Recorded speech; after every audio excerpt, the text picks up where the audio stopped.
Hello and welcome to the FDT-TV Podcast. This is week 16 with myself, Mike. I am Ian. And I'm Phil.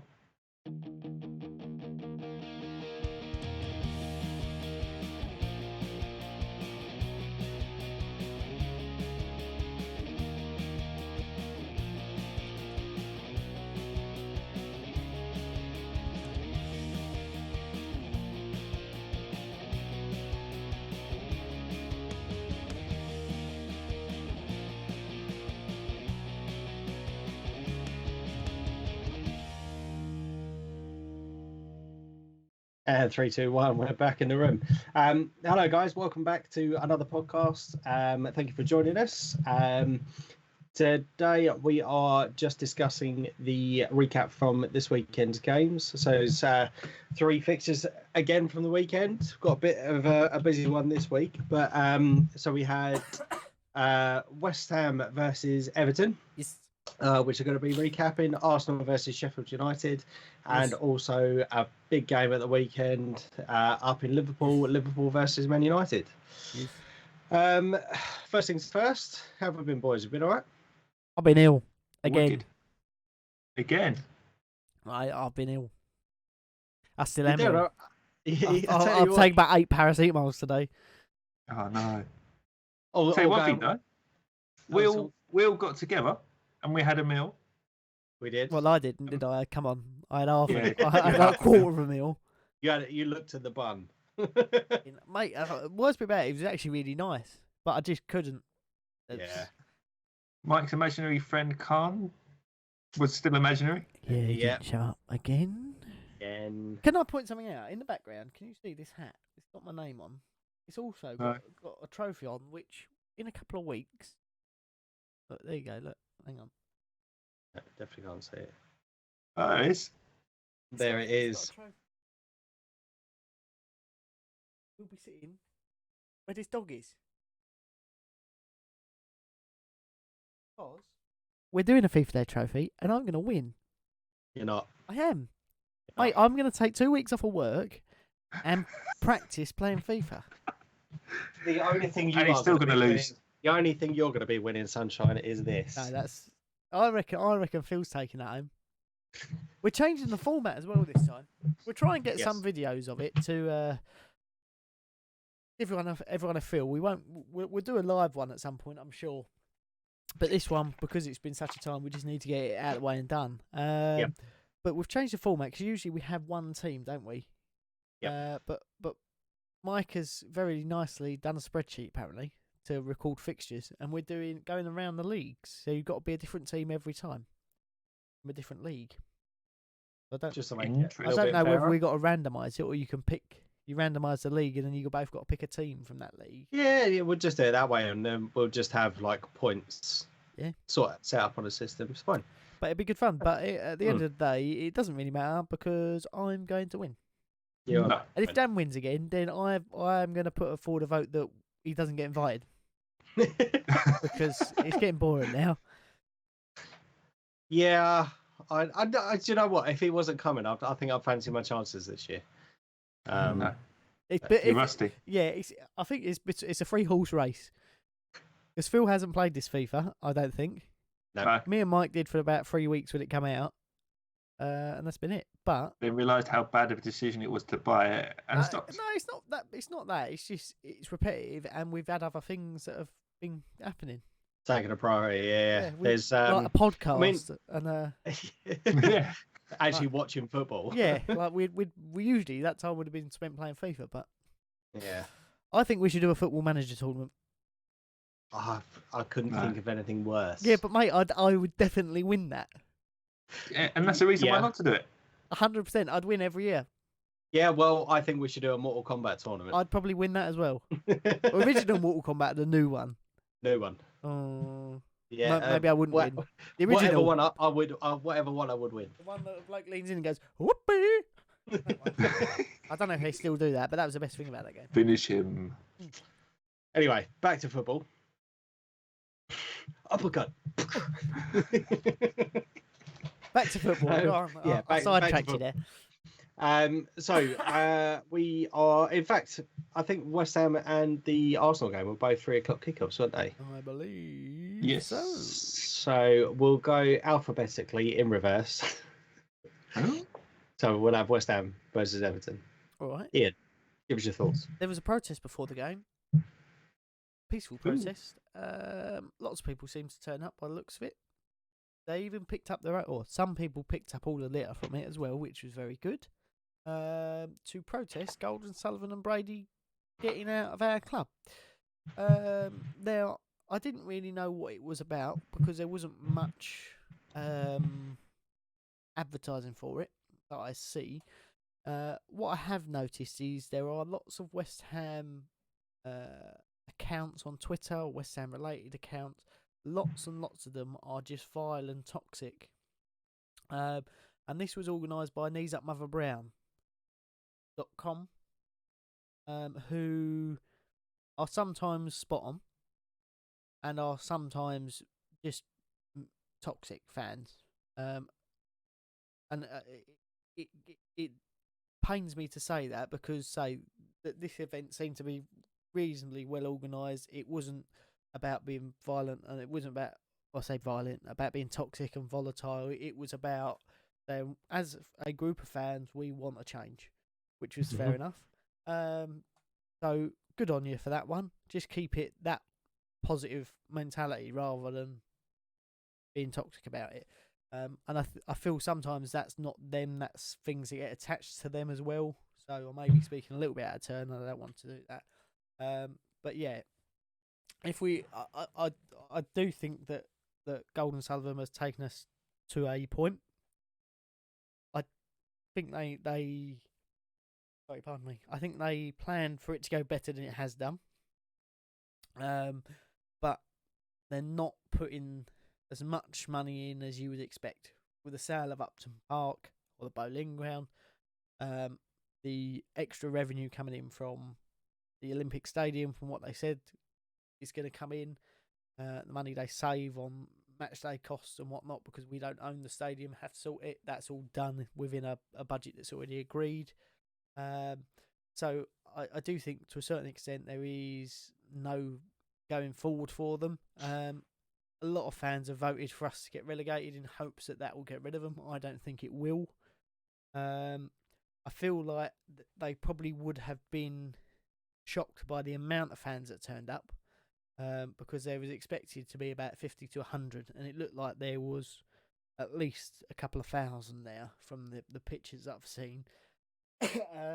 But then we moved on to the game where we scored our first headed goal of the season, which was very good from Diop, and then we conceded a little while later from Calvert-Lewin. Mason Holgate flicked one over.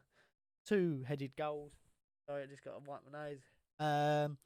And yeah, that 1-1. There's something about a red card being overturned that I've seen, but I can't find anything on that. I didn't see it. I've only watched extended highlights because I couldn't find a. Was that the potential headbutt? Yeah, I don't know. There's no. Oh yes, So it kind of went backwards and went.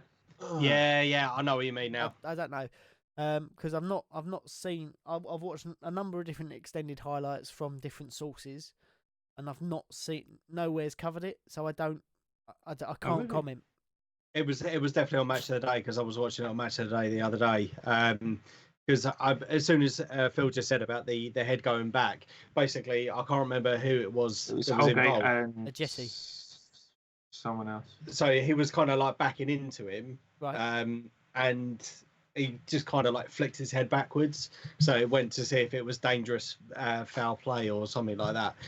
But it was just kind of waved away. But if it's been looked at, I don't think they can then go back to it afterwards and look at it again. You can't have a third review on it after the game. If it hadn't been looked at, then I can understand them going potentially serious foul play there, dangerous play. Then yeah, we'll look at it and retrospectively ban it. But if they've already looked at it, I can't see them doing that.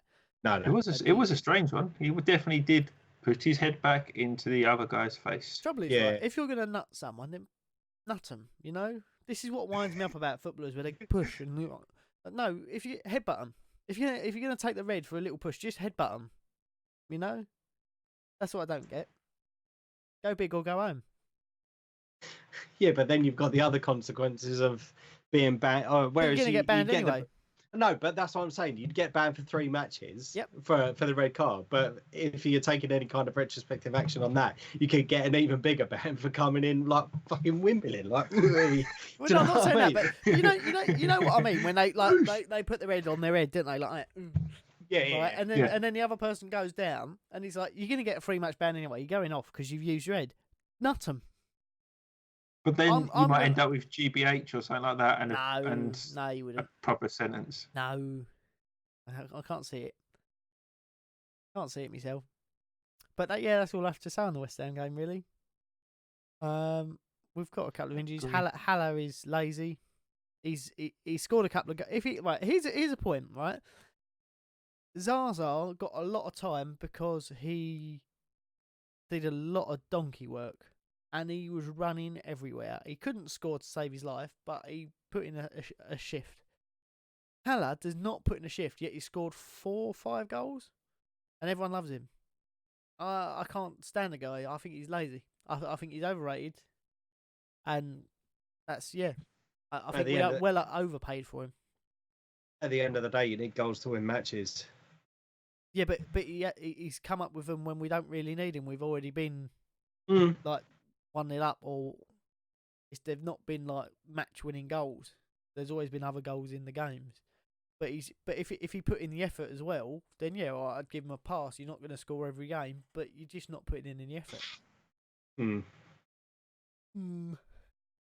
Yeah, that's me done. Phil, any thoughts? Don't like Evan. Other than that, you're muted. Don't like West Ham. I muted myself then. Why did he mute himself?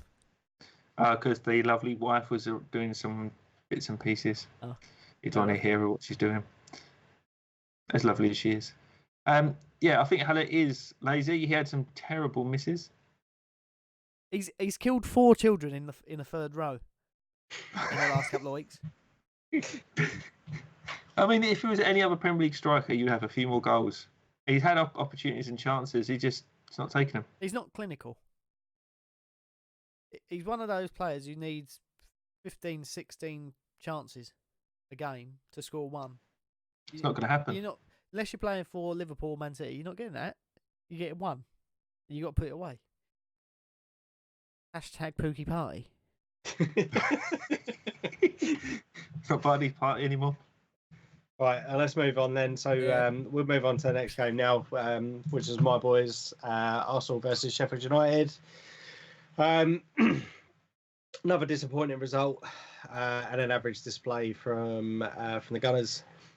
As I mentioned in the prediction show, which if you haven't yet, go and check it out, stated that, like a few other teams within the division, we are struggling with injuries, suspensions. I know it's no excuse, but it's just kind of the hand that we're having to deal with at the moment. So we had Mustafi and Saka in at the weekend for Kolasinac and Holding. Yes. Tierney. No, not Holding. Who else is injured? Socrates. Just Oh, Jesus Christ. Yeah, so we had Saka filling in for Kolasinac and then Mustafi in for Socrates this weekend. Is that all? And we had Martinelli in for Aubameyang. Which, So you to be had honest, 3 players injured? no. Aubameyang was out on suspension. Aubameyang suspended. Bellerin's injured. Tierney's injured. Kolasinac is injured. Reece Nelson's injured. Socrates was ill. Who else? Cut in twice. Who? No. Socrates. No, it didn't. Okay. Chambers. Chambers is injured. Holding. Coming back from injury. Which is why he was on the bench. Oh, you Spanish midfielders? Tobias coming back from injury. So that's 9 players. So what we're saying is you're missing a bulk of the first team then, really. So it's Arsenal B team. Well, it's not a B team. I think it's just it's not a. It's a depleted team at the moment. We're in a similar position. There's a lot of quality missing from that team, and you seem to be. What was the result? It was 1-1 draw. So you're grinding out results against teams like Sheffield United, who have been beating a lot of opposition with a heavily, say, a group of players who have not necessarily got the quality you'd expect to be playing week in, week out. It can only get better, surely. Maybe next season. Yeah, but I mean, in weeks when these players come back, so that's going to be a boost. Yeah. I mean, although you're probably not going to sign it, I've seen you being linked with Jerome Boateng. But if you're not going to sign anyone majorly, then every time one of those players of quality comes back either from suspension or from injury, they can not get injured again. Then surely that's like a new signing, isn't it? I think that's one of the things that has come out is that we have got these people coming back from injury. So obviously with Callum Chambers has just done his ACL. Bellerin's done or recovering from an ACL. Tierney, I can't remember what his maybe groin related, but was it a shoulder? Oh, of course, yeah, dislocated shoulder, wasn't it? But he also had the groin or the double hernia as well, which he was coming back from over the summer. But anyway, it's no excuse. We have to work with what we should, and it was a slow start to the first half. Sheffield United definitely started the stronger of the two teams. We did grow into the game with a few great link-ups, and there was a couple of chances that we could have buried in the first half. But like I said in the prediction show, Martinelli coming in. I've said it throughout this podcast that we've been doing. He's been a bit of a shining light for us this year, and cropped up with his first Premier League goal. And it was great to see that the two youngest lads, so Saka and Martinelli, working together down the left-hand side. Saka crossed the ball into the box, and there was Martinelli waiting, very Aubameyang-esque. In the second half, he did have his dramas, as there have been in many Arsenal games this year. We were pegged back again from another deflected goal, so that's 2 in 2 weeks, 5 overall this season, where we have had deflected goals. But one of Arsenal's favourite referees, Mike Dean, was refereeing the game. And I've got to be honest, I think we were robbed of a penalty. Pepe was in the box, weaving and diving, but less of the diving. I didn't mean that because that sounds bobbing and weaving. Dodging and diving. No, yeah. No, that's diving. Bobbing and weaving. This is the 2-on-1. Yes. Like So they effectively cut across him. It went to VAR, and VAR. It should have been a 100. So that's 12 points this year that we've been denied because of fucking VAR decisions. And I'm starting to get pretty. Only if you scored it. If you hadn't scored it, it would have meant nothing. Yeah, true. And if you'd gone potentially game as well. Who's your penalty taker? Then it would have been Lacazette. Okay. I think he's been more clinical on penalties than Aubameyang has.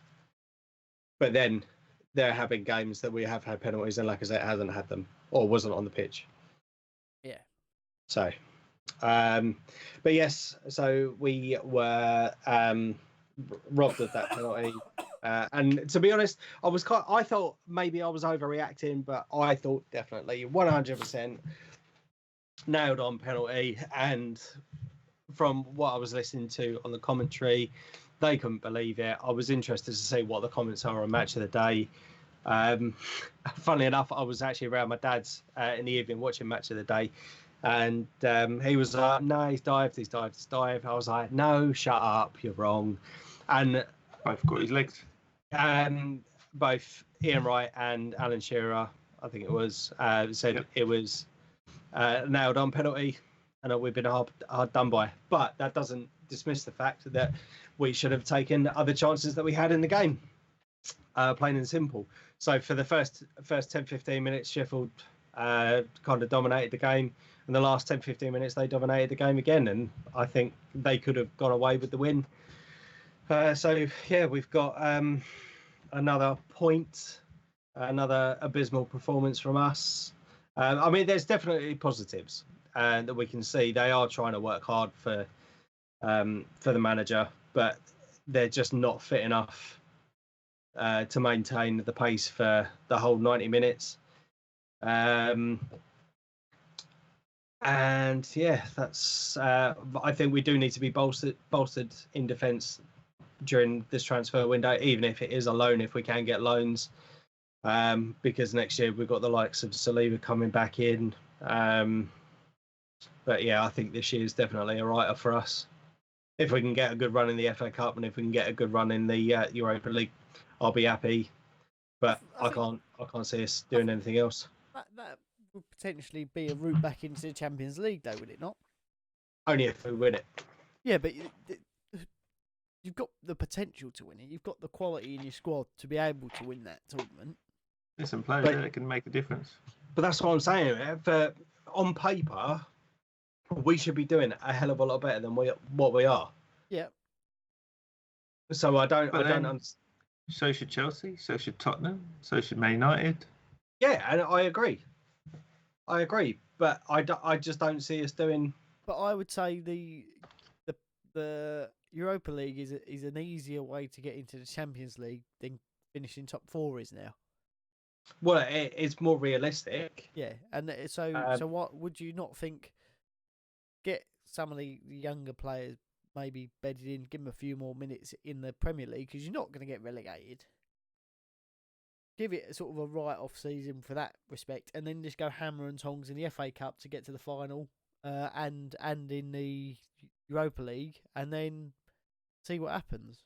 Do you know what? It wouldn't surprise me if that's after the poor start that we had, and after meetings with Mikel Arteta when he was coming into the club. I wouldn't be surprised if they've said, right, the league is a write-off this year. Just do as well as you can. Yeah. Our main focuses are going to be this competition and this competition, i.e. the FA Cup and the Europa League. Yeah. Bring home the bacon. I think if you do that, he's got to make that obvious in his press conferences because of the Arsenal fans are a fickle lot, aren't they? They're like West Ham fans. How dare you? No, but they are. And 1 minute Mikel Arteta will be the best thing since sliced bread, and then if he puts out a team of a substandard Arsenal team for the Premier League for the next 6 weeks, and you get a couple of draws, a couple of wins, a couple of losses, people say, well, he ain't worth anything. He's rubbish. He keeps putting out a rubbish team. But if it's obvious that actually the FA Cup's a priority, the Europa League's a priority, and the Premier League, is what it is this year. And next year will be the priority. To be honest, just speaking from myself and a few Arsenal fans that I've spoken to about this, I don't think that needs to be said. Everyone knows we're in a crap position this year compared to what we have been in previous years. He come in fairly late into the season, and I think for obviously the expectations there that we want to do well and as well as we can in the Premier League. Yep. We know the top 4 is going to be a stretch, massive stretch. We need to put a massive run together of games that we win. Uh-huh. But I think all Arsenal fans should be more realistic in thinking that the FA Cup and the Europa League are the priorities. Yeah, but that's coming from an Arsenal fan who has got a logical brain. Like you talk to West Ham fans, they go, "Oh, London Stadium rubbish. We should be 3rd in the league." And you go, "Have you been?" And they go, "No." And you go, "Where do you know it's rubbish?" "Well, I read it was rubbish once, and I don't want to go." Well, even I've been, and I'm not a exactly. West Ham fan. But I mean, I've sat in several different places. I think it's fantastic. It's given me the opportunity to see far much more football than I ever saw when we was at Upton Park, because I can get a ticket. But they think we should finish top 3. No, not in any right mind. He's 6th, maybe. You should be fighting for the top 6. But other than that, you sort of got to be fighting for being best of the rest, haven't you? But yeah, so Arsenal fans, have you seen AFTV? Not Quite religiously. Not exactly the most logical bunch always, are they? Come on. All positive. They're not very positive, are they? They're entertaining, but they're not always logical about it. Where if we lose a game and you go, that will be their week, you know? To be honest, there are some people on that channel that you take kind of first glance and you think, what the hell are you talking about? But the more I've watched them, the more they make a lot of sense, and they are very passionate about the club. They do have I suppose the right to share their opinion. These people go in, week out, yep, home and away. And I'm not saying that that's any different from any other fans that do exactly the same. And I think it's a great inspiration for me that I decided that I wanted to do this with you, Ian, when we first started doing it. It's just another medium. I get that Arsenal Fan TV is light years ahead of us and will ever likely to be. What are you on about, bruv? What are you about, bruv? Huh? You're bruv? Hey, bruv. Not anymore, it's not. I think it's a great...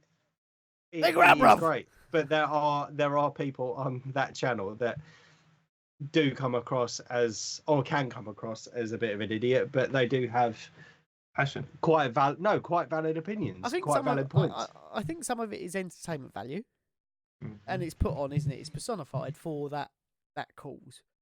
But the guy with the headphones and the older bald bloke, yeah. The guy with the headphones always seems to be quite reasonably calm about it, and like, it seems like he's open to having a discussion with some civility about it. Where the old bloke goes, "No, you're wrong, stop talking." And it's that's actually a spot on impression. But you think, well, put your point across, and then speak about it, because you can't learn from that. You can't improve yourself. You can't know more about it if you don't want to know anyone else's opinion. To change. That's it. That's the one. Ian. No. It's a bit like, you know what he reminds me of a little bit? He's like a rubbish Sean Dyche, that bloke. Sean Dyche. Time for change. Mike, Stop talking. I'm positive. You're 10 points from 4th place. It's doable. It's very doable. I know it is doable, but we just need to. We need to put a run of games together, and unfortunately, I can't say that as it stands at the moment with Aubameyang out, because you've got to get the relationship. You've got to get the relationship with Martinelli and Lacazette going together. I don't know how it works in training, but theoretically, I would say they're the same player, Aubameyang and Martinelli. They've got a goal in them, they've got pace in them, but you can't. Everyone can see the chemistry between Lacazette and Aubameyang is like they're brothers, whereas this is like a weird third cousin that's just joined the party. Do you know what I mean? Mike, you got time. You got still got what, 4 months? But that's how we're now reliant, or we are in that position now where we are relying on other people dropping games as well. It'll happen. So for the best one in the world, we could win the rest of the games for the rest of the season. But because of the position that we are in, and we've basically fucked ourselves royally this year, we have to rely on other teams around us doing as bad or worse than what we are doing. I think one thing I have noticed is that, personally, I think the Spurs bubble has popped already under Jose Mourinho, which is good. But is there to be seen what happens to the relegation? Yeah, it's there to be seen what happens for the rest of the season. Relegated.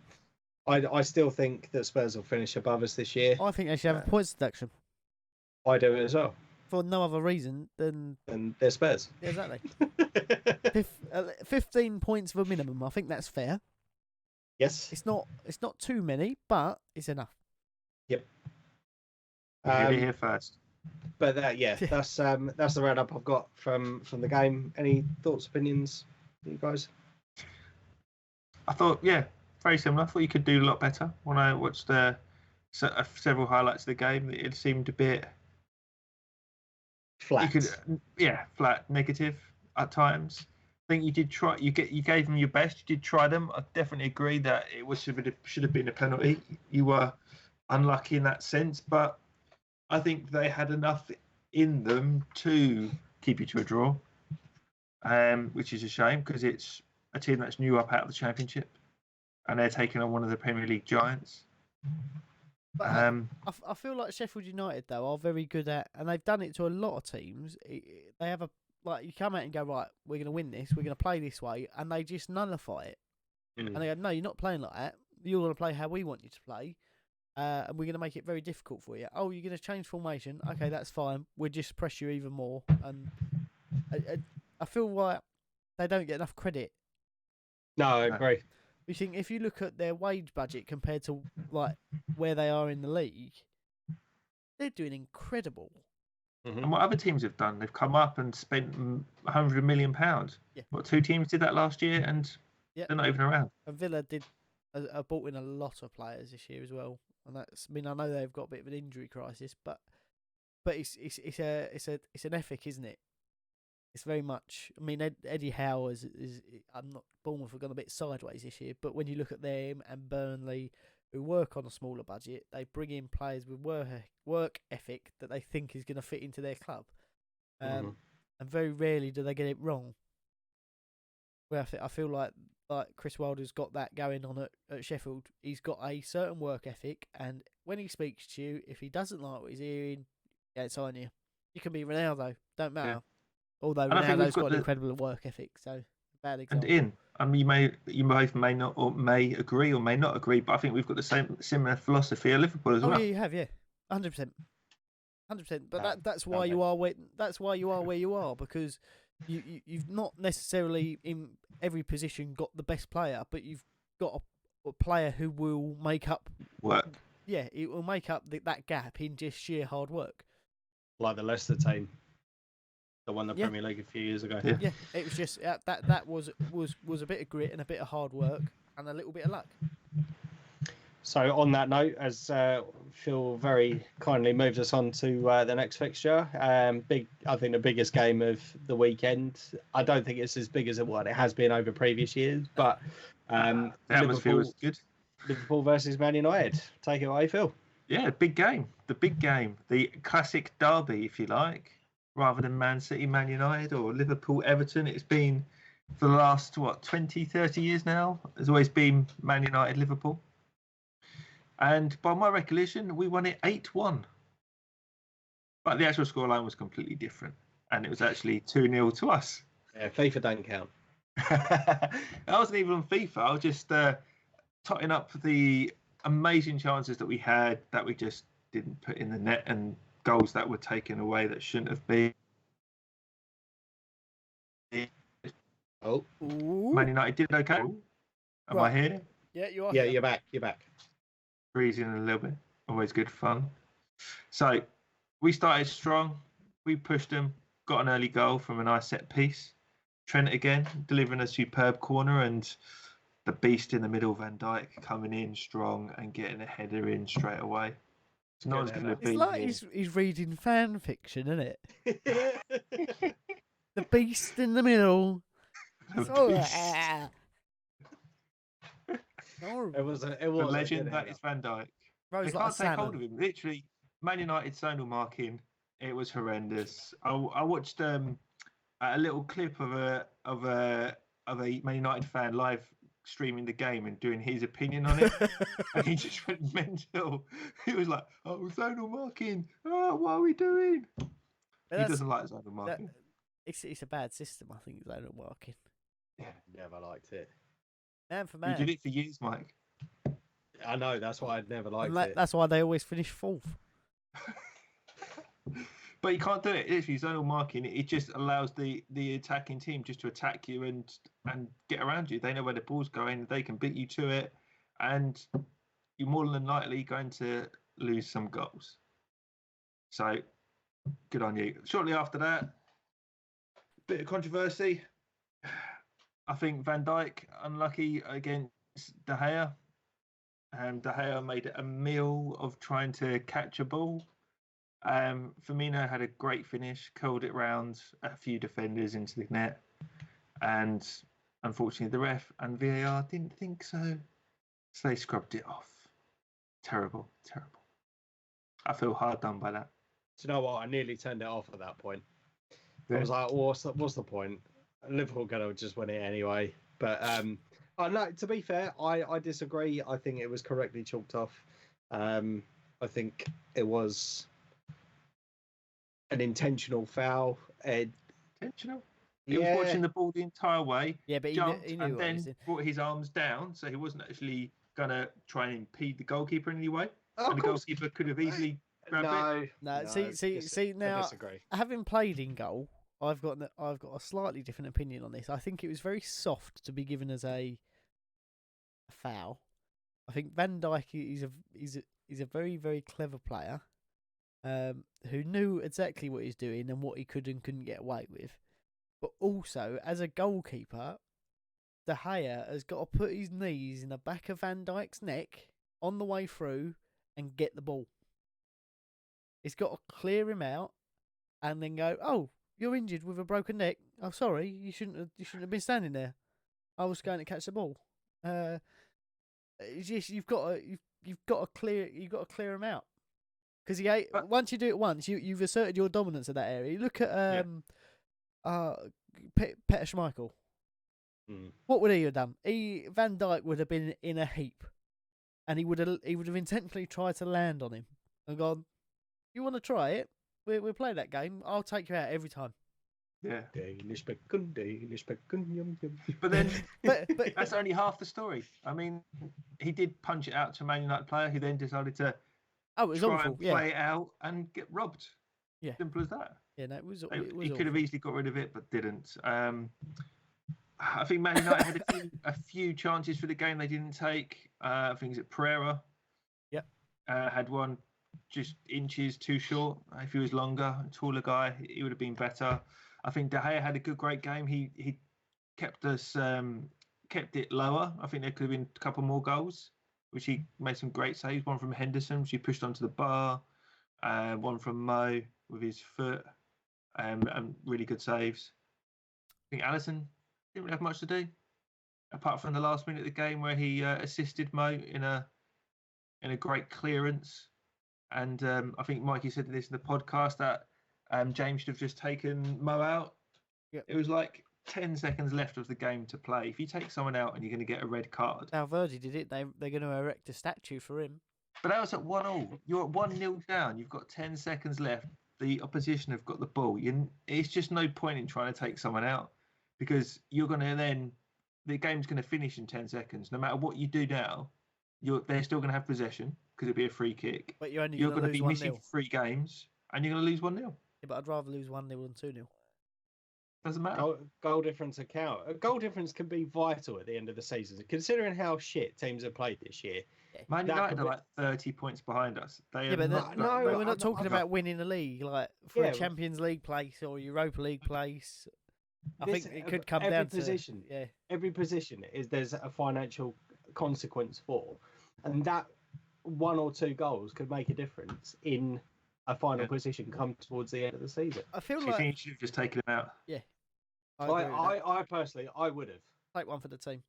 And do you know what the best thing about that second goal was? Alisson beating every other Liverpool player to Salah to congratulate him. Yeah, he did. He got there first, didn't he? He ran the whole pitch and beat everyone. I have got a question for you. I think he started running when Salah was at the edge of the penalty box. He's Mo Salah. He's renowned for being a very, very good player. But Do you think he's better than Mane? No, I think Mane's the better player.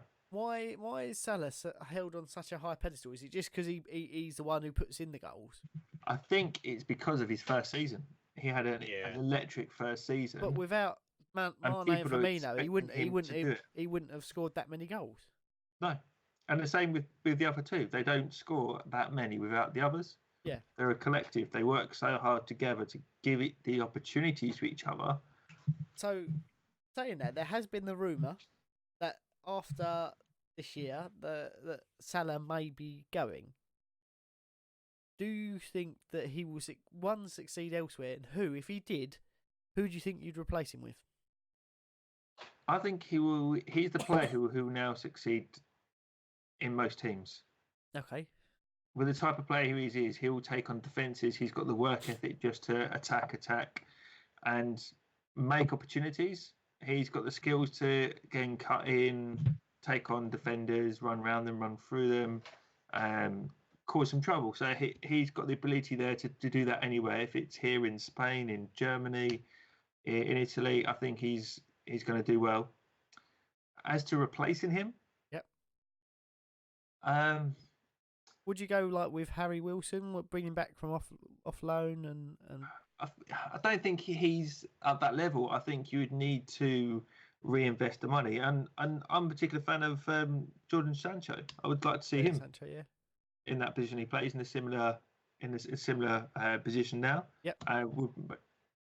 Is good in that sort of style. He's proved it at Dortmund that he can play there and make a big impact on the team, and would be, if he's got the same work ethics, then it could be quite good like for like. There's not many. I think that's what it could come down to, though. Is if he signs a big contract, is he going to have the same work ethic, or is he going to go? Oh, I've made it. I can coast for a couple of years. He's got the ability to be able to coast and still be a good player. But I think that's the difference, isn't it, between good and great. I think that's where the manager helps as well. I mean, I don't think Klopp would allow that to happen. Would you just go right, Shaqiri? Get in. Your time.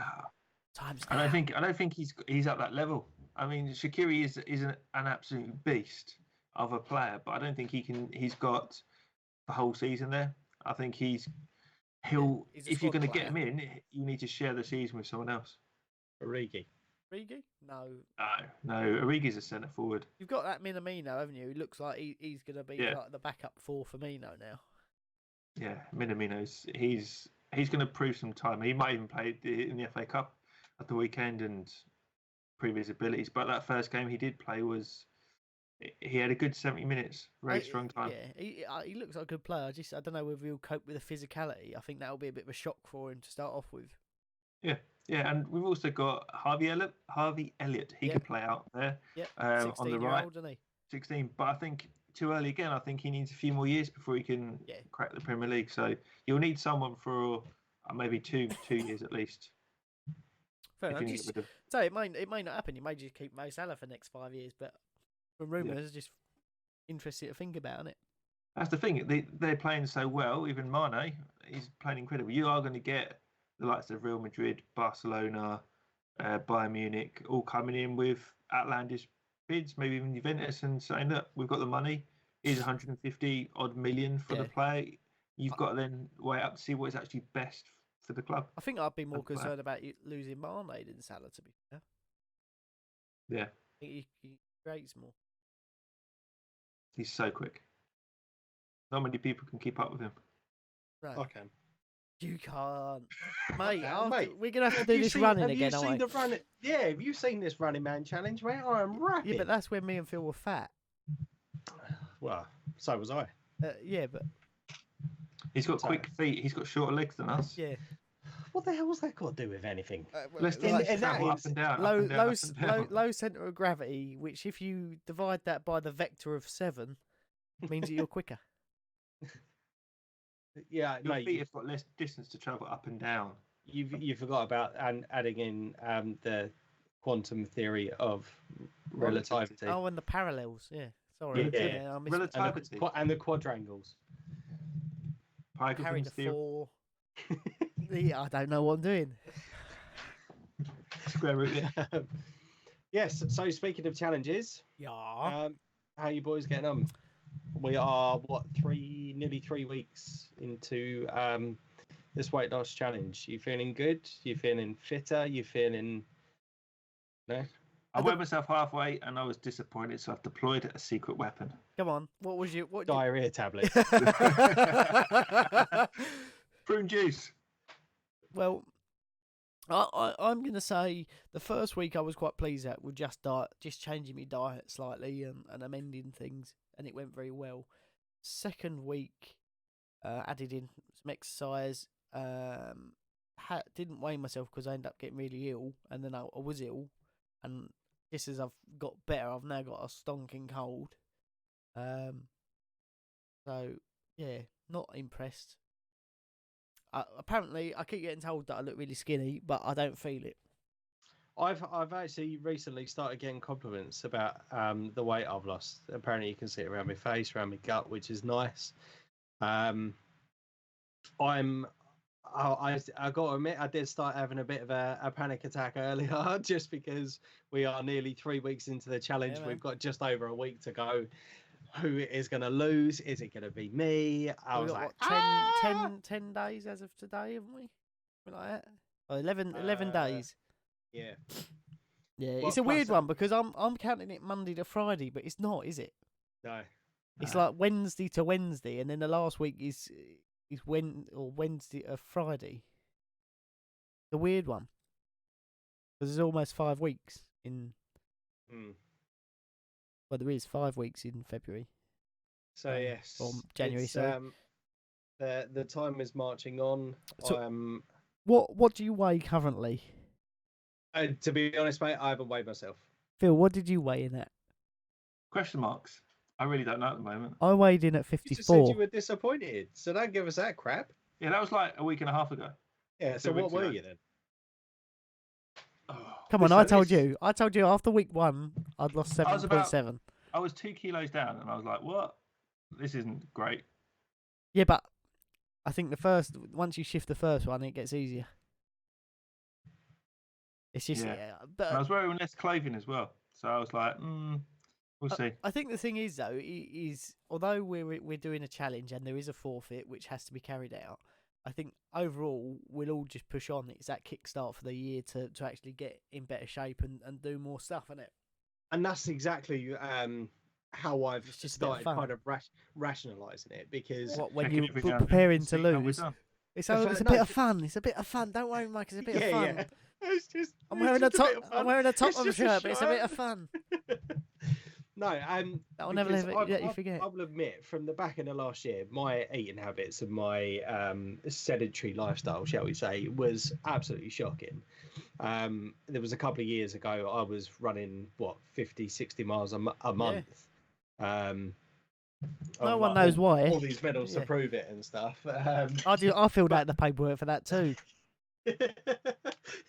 But I've got to admit, I just wasn't feeling it last year. At all, but this is kind of giving me the boost that I need. Yeah, it's giving me the boost that I need. My eating habits have changed, and it's nice, a bit of friendly competition. What I would be interested to see is how you guys feel about possibly adapting the challenge going forwards after this month. Obviously, what maintenance? What even? Yeah. What you mean once you've won that Tottenham shirt, you want to wear it again? No, because we've got to give it away, haven't we? Well, no, we haven't. You've got to give it away. I think you've got. This is a reverse psychology tactic from Phil that is telling us he's only lost 2 kilos. I reckon he's lost about 8. 8.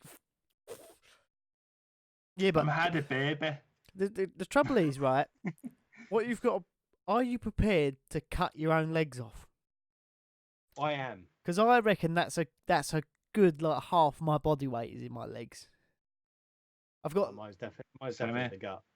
I've got a lot of legs. Exactly. I'll cut my legs off.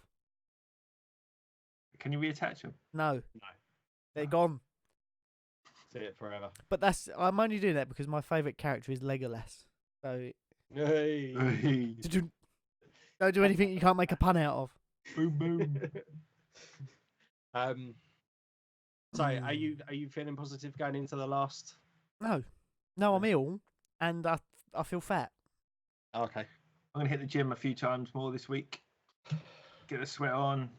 Even though I've upped my running, it wasn't doing much. I need to. That's because the one with running, when you're doing smaller distances to build it up again, it just doesn't work as when you're doing 10 miles several times a week. Mm-hmm.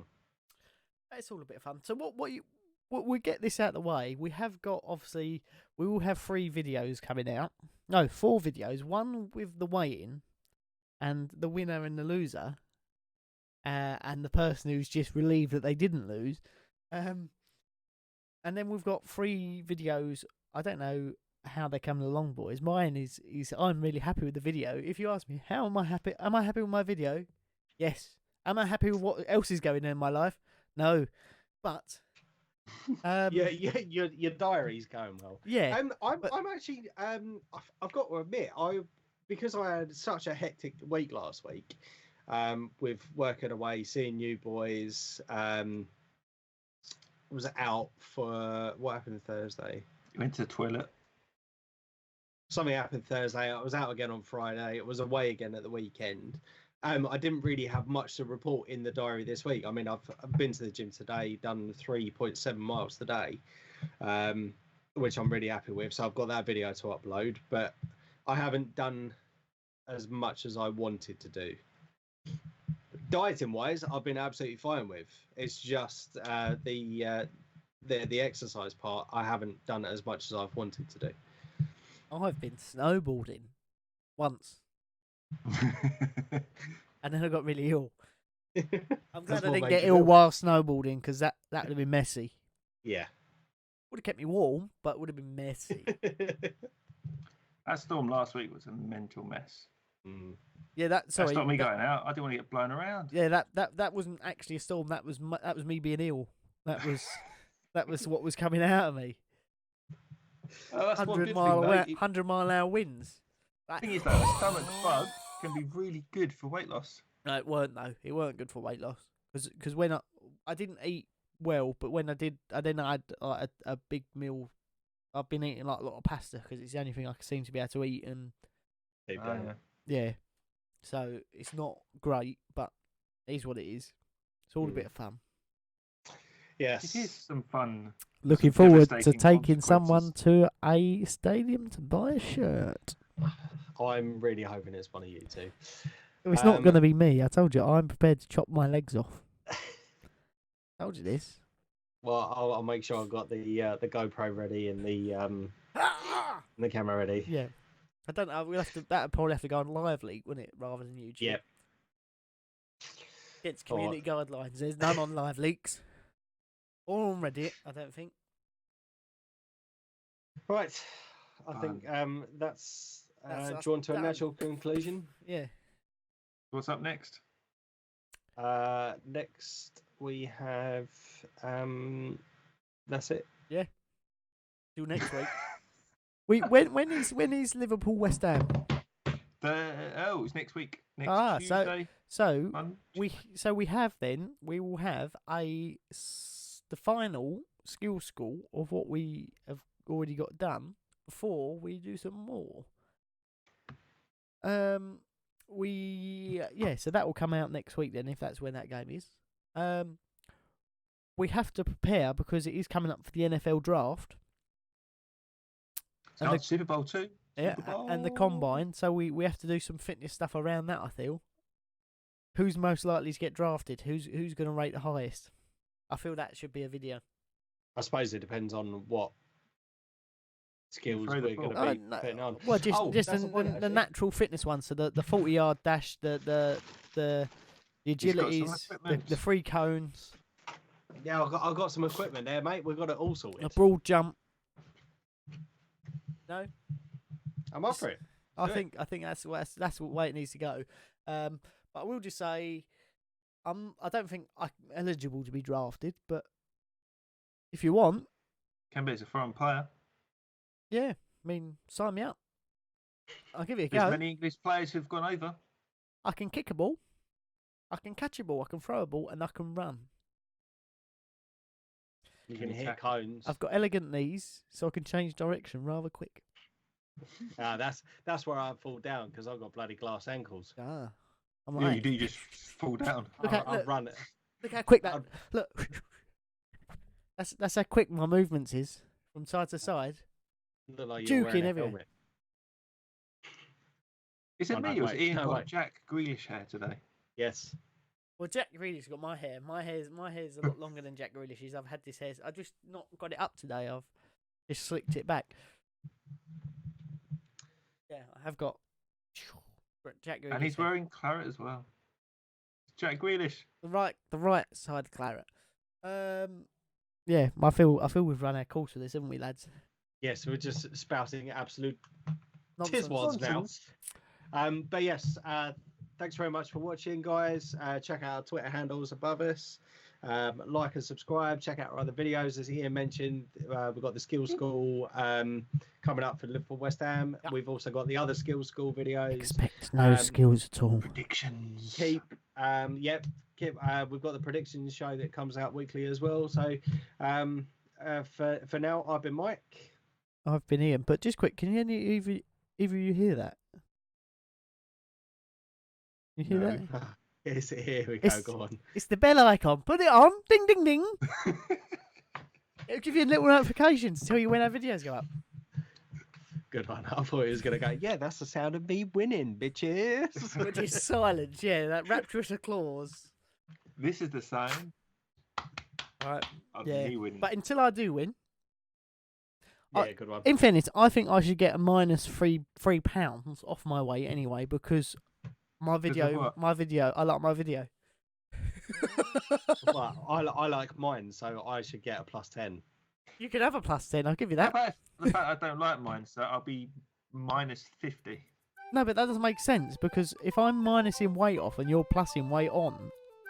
No, I meant points at the end of the season. Oh, I don't care about that. Oh, okay. I'll take minus £3 off me weight.